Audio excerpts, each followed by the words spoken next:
Language. Theory of language is a topic from philosophy of language and theoretical linguistics. It has the goal of answering the questions. What is language? Why do languages have the properties they have? Or what is the origin of language? In addition to these fundamental questions, the theory of language also seeks to understand how language is acquired and used by individuals and communities. This involves investigating the cognitive and neural processes involved in language processing and production, as well as the social and cultural factors that shape linguistic behavior.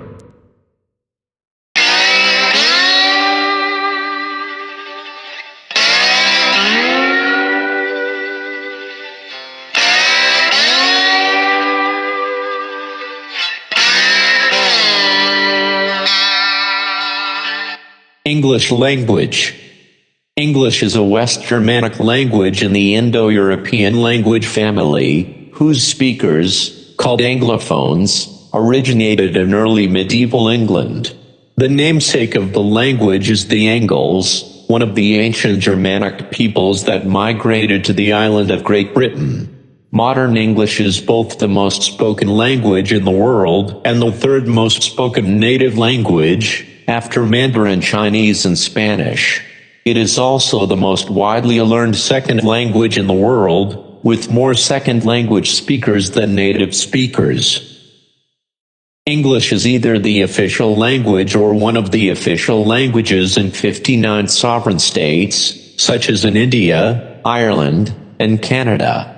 In some other countries, it is the sole or dominant language for historical reasons without being explicitly defined by law, such as in the United States or United Kingdom.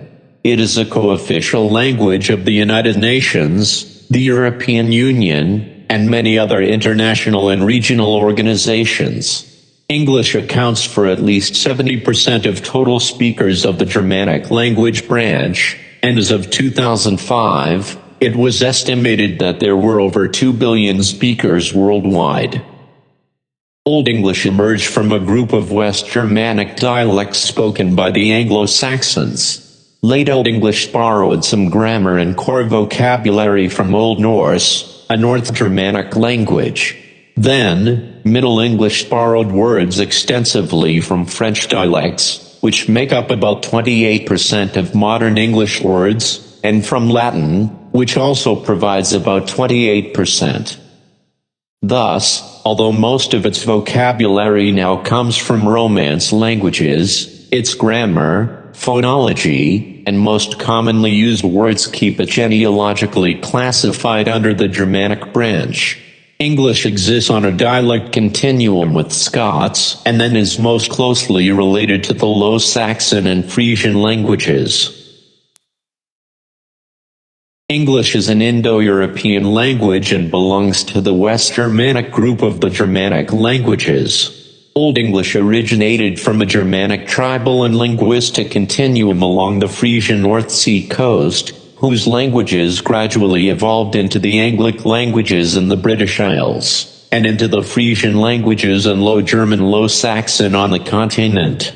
The Frisian languages, which together with the Anglic languages form the Anglo-Frisian languages, are the closest living relatives of English.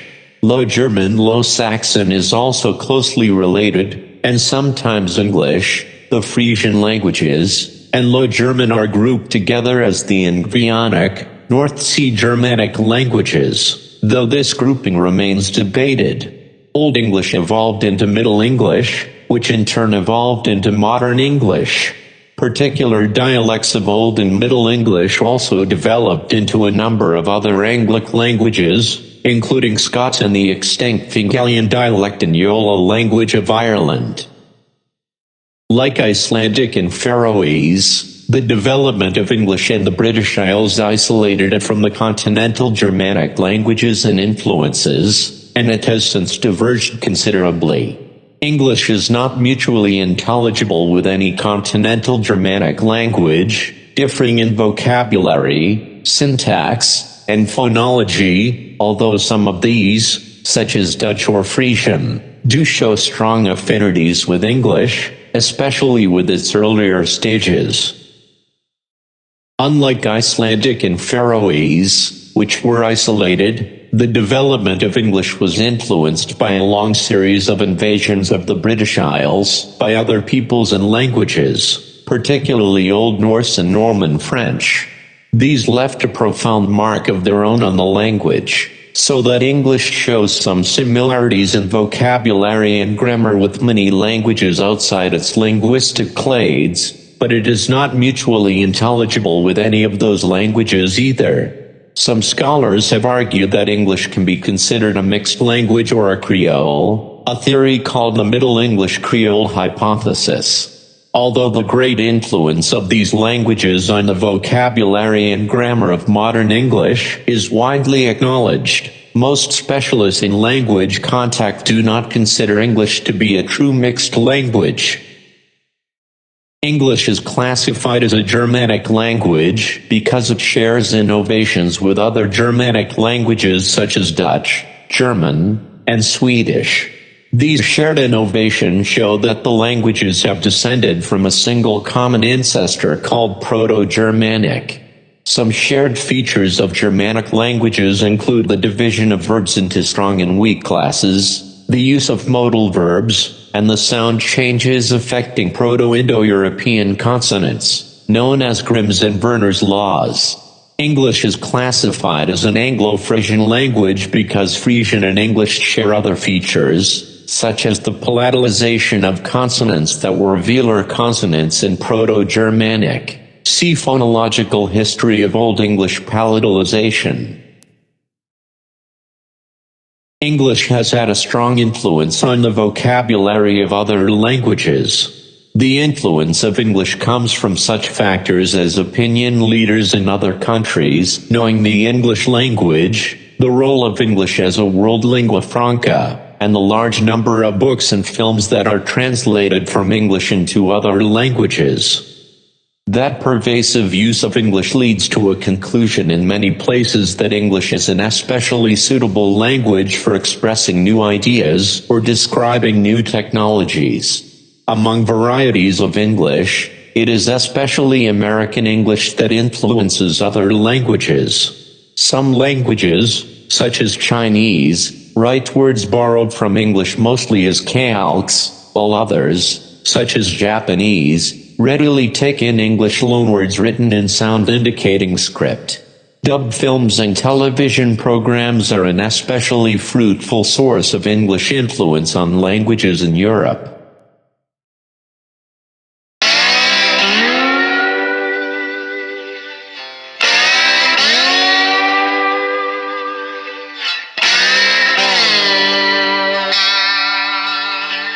The earliest varieties of an English language, collectively known as Old English or Anglo-Saxon, evolved from a group of North Sea Germanic dialects brought to Britain in the 5th century. Old English dialects were later influenced by Old Norse-speaking Viking settlers and invaders, starting in the 8th and 9th centuries. Middle English began in the late 11th century after the Norman conquest of England, when considerable Old French, especially Old Norman French, and Latin derived vocabulary was incorporated into English over some 300 years. Early modern English began in the late 15th century with the start of the Great Vowel Shift and the Renaissance trend of borrowing further Latin and Greek words and roots, concurrent with the introduction of the printing press to London. This era notably culminated in the King James Bible and the works of William Shakespeare. The printing press greatly standardized English spelling, which has remained largely unchanged since then, despite a wide variety of later sound shifts in English dialects. Modern English has spread around the world since the 17th century as a consequence of the worldwide influence of the British Empire and the United States. Through all types of printed and electronic media in these countries, English has become the leading language of international discourse and the lingua franca in many regions and professional contexts, such as science, navigation, and law. Its modern grammar is the result of a gradual change from a typical Indo-European dependent, marking pattern with rich inflectional morphology and relatively free word order to a mostly analytic pattern with little inflection and a fairly fixed subject-verb-object word order. Modern English relies more on auxiliary verbs and word order for the expression of complex tenses, aspects and moods, as well as passive constructions, interrogatives, and some negation. The earliest form of English is called Old English or Anglo-Saxon. Old English developed from a set of West Germanic dialects, often grouped as Anglo-Frisian or North Sea Germanic, and originally spoken along the coast of Frisia, Lower Saxony and southern Jutland by Germanic peoples known to the historical record as the Angles, Saxons, and Jutes. From the 5th century, the Anglo-Saxons settled Britain as the Roman economy and administration collapsed. By the 7th century, this Germanic language of the Anglo-Saxons became dominant in Britain, replacing the languages of Roman Britain, Common Brittonic, a Celtic language, and British Latin, brought to Britain by the Roman occupation. At this time, these dialects generally resisted influence from the then local Brittonic and Latin languages. England and English, originally Angloland and Anglist, are both named after the Angles. Old English was divided into 4 dialects: the Anglian dialects, Mercian and Northumbrian, and the Saxon dialects, Kentish and West Saxon. Through the educational reforms of King Alfred in the 9th century and the influence of the Kingdom of Wessex, the West Saxon dialect became the standard written variety. The epic poem Beowulf is written in West Saxon, and the earliest English poem, Cadmondsum, is written in Northumbrian. Modern English developed mainly from Mercian, but the Scots language developed from Northumbrian.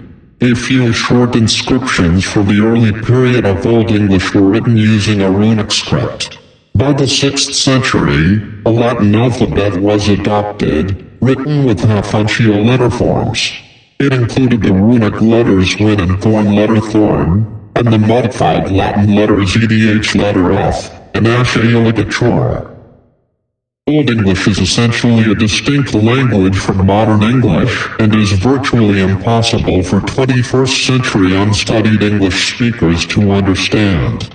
Its grammar was similar to that of modern German. Nouns, adjectives, pronouns, and verbs had many more inflectional endings and forms, and word order was much freer than in modern English.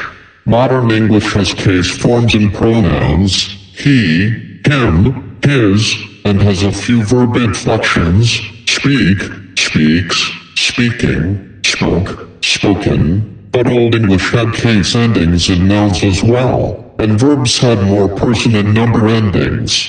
Its closest relative is Old Frisian, but even some centuries after the Anglo-Saxon migration, Old English retained considerable mutual intelligibility with other Germanic varieties.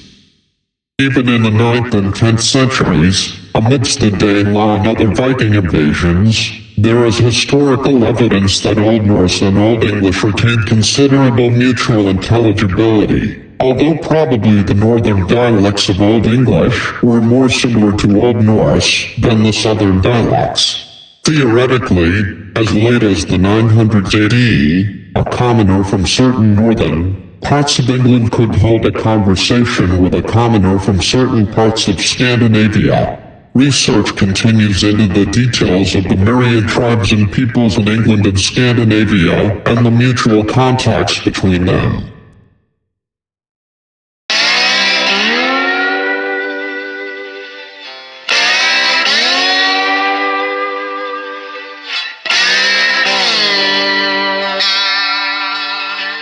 Influence of Old Norse. From the 8th to the 11th centuries, Old English gradually transformed through language contact with Old Norse in some regions. The waves of Norse, Viking, Colonization of northern parts of the British Isles in the 8th and 9th centuries put Old English into intense contact with Old Norse, a North Germanic language. Norse influence was strongest in the northeastern varieties of Old English, spoken in the Danelaw area around York, which was the center of Norse colonization. Today these features are still particularly present in Scots and Northern English.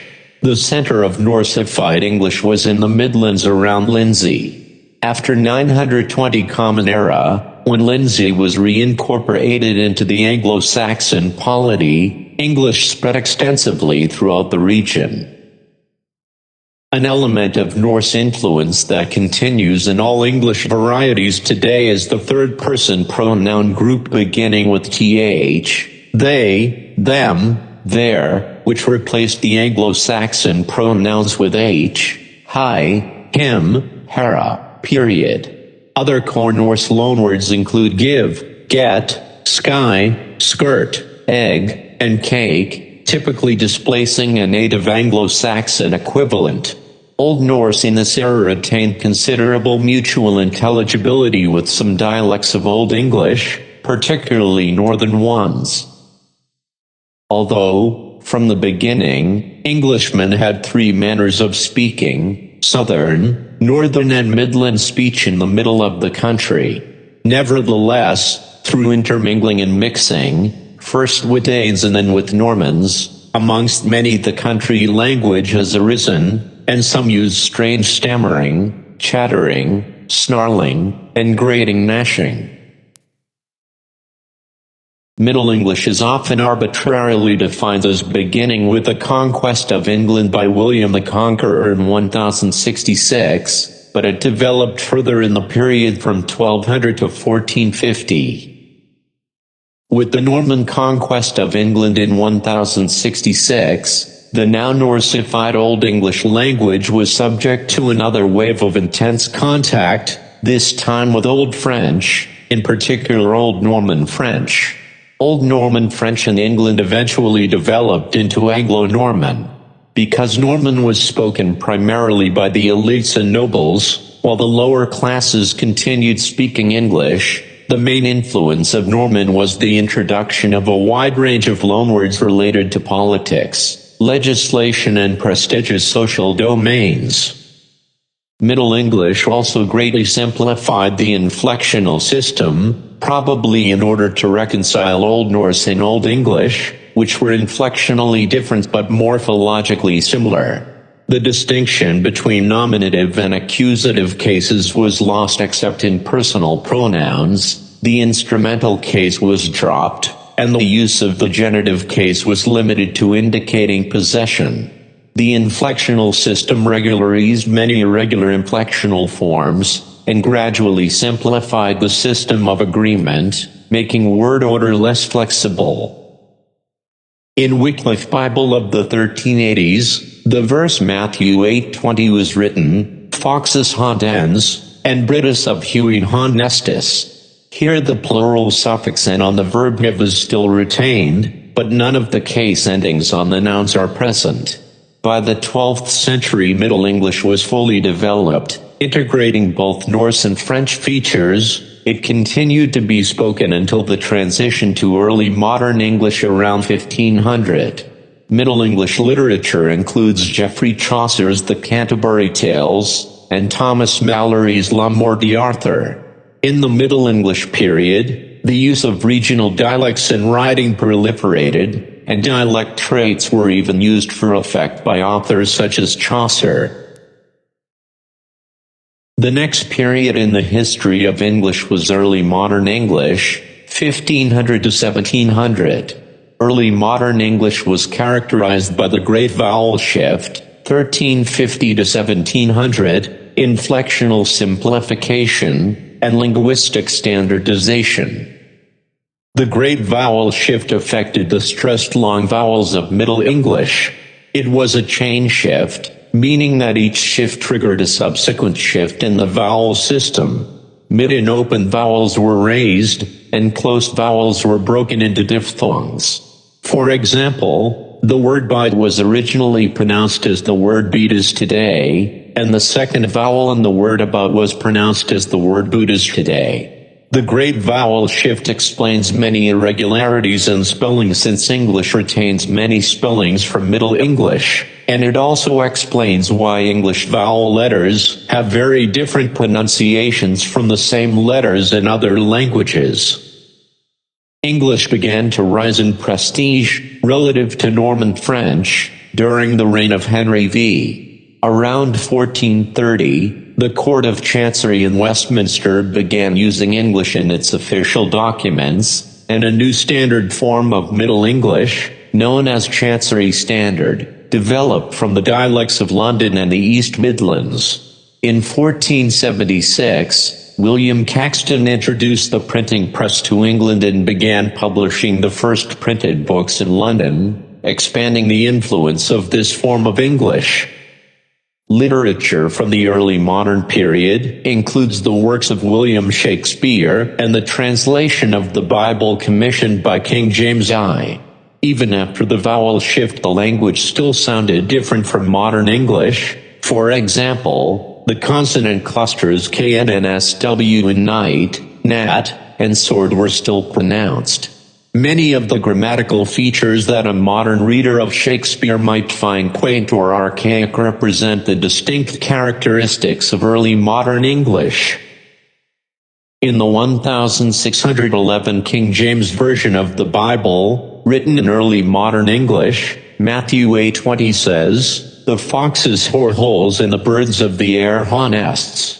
This exemplifies the loss of case in its effects on sentence structure, replacement with subject-verb-object-word order, and the use of instead of the non-possessive genitive, and the introduction of loanwords from French, air, and word replacements bird originally meaning nestling had replaced ovifugal.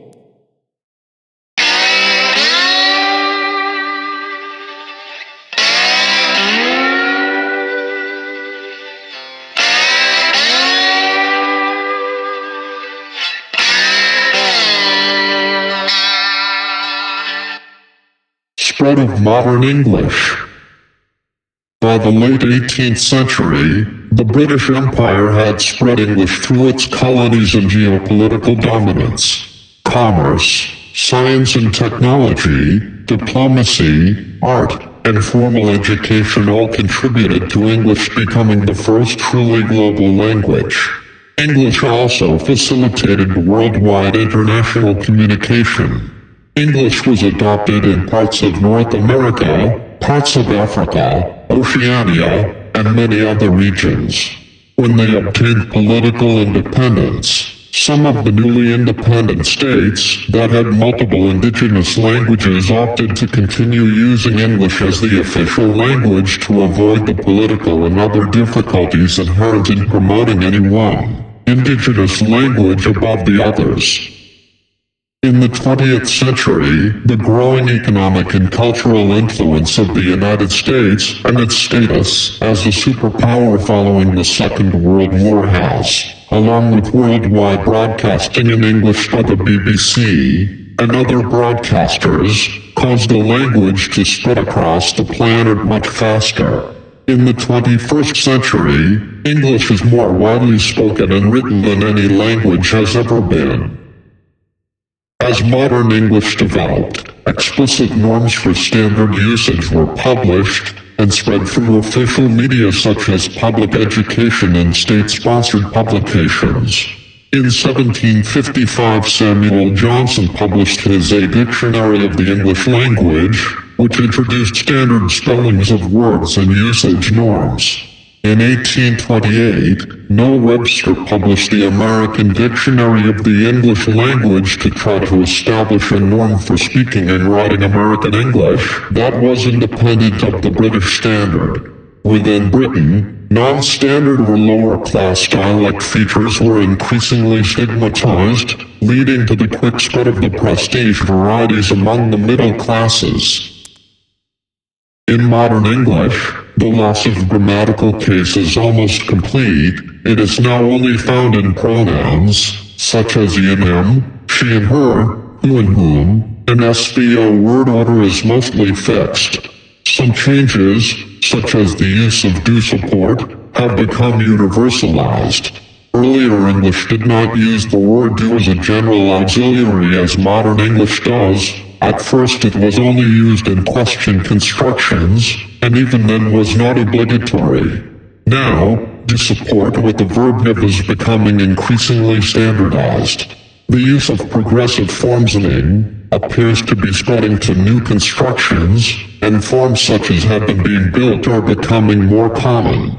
Regularization of irregular forms also slowly continues, e.g., dreamed instead of dreamt, and analytical alternatives to inflectional forms are becoming more common, e.g., more polite instead of politer.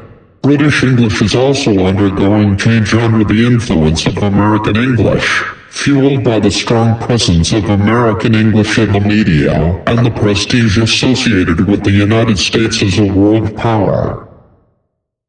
How does English language control the world?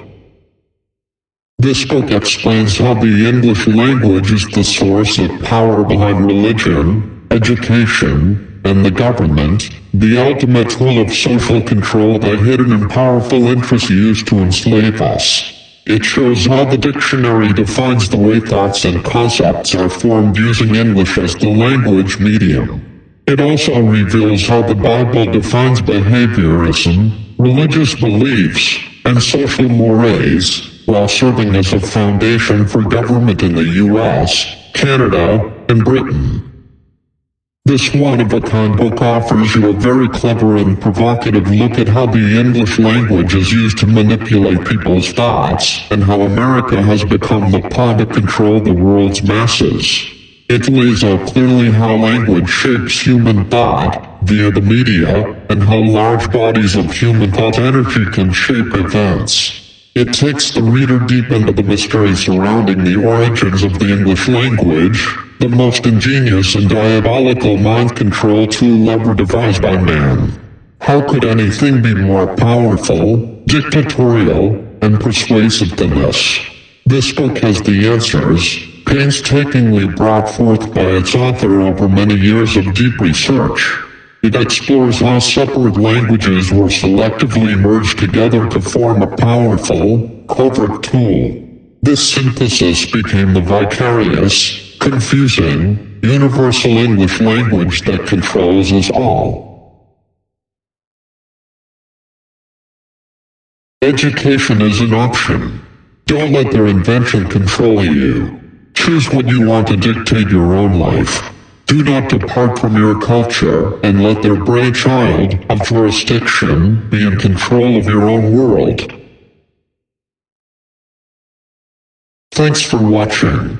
I hope you all enjoy my Radio Man. See you next time.